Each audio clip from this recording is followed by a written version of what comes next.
6 interesting psychological situations that few people are known to. We are familiar with moods such as happiness, sadness, and anger, although we have not yet fully figured out their causes or mechanism of action. We can discern how we feel when we experience them, even if we cannot express them. What about those we can't understand? If you are ready, let's take a look at these 6 psychological events together. Esrime. When describing emotions, we must keep in mind that they are divided into categories and subcategories. As one of the subcategories of happiness, ecstasy does not contain comfort and fun, unlike the other subset of enthusiasm. It is a state of passion and trance that captivates people, tying hands and arms. It is possible that we live while watching a concert or show whose state of ecstasy, like love or lust, takes our souls and raises them high. Normopathy.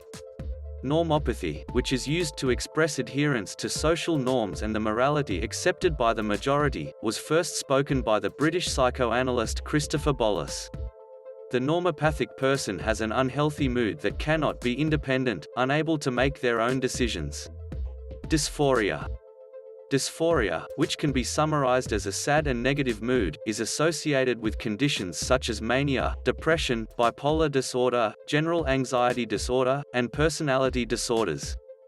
Dysphoria manifested as anxiety, neglect, low energy, and ambivalence, is the opposite of euphoria, which means happiness and euphoria.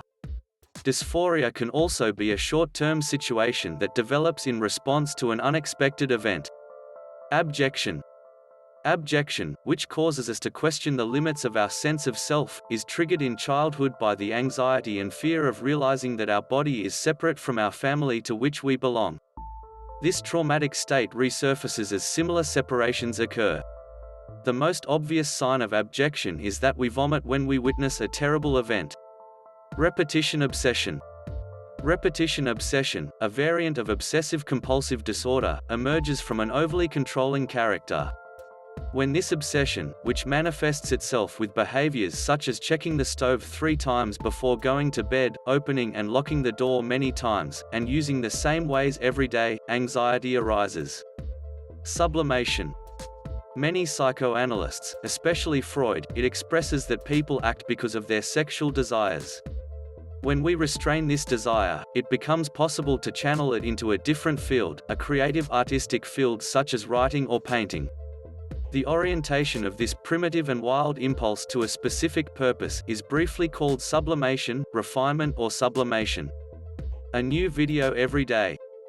Don't forget to like the video and follow the channel.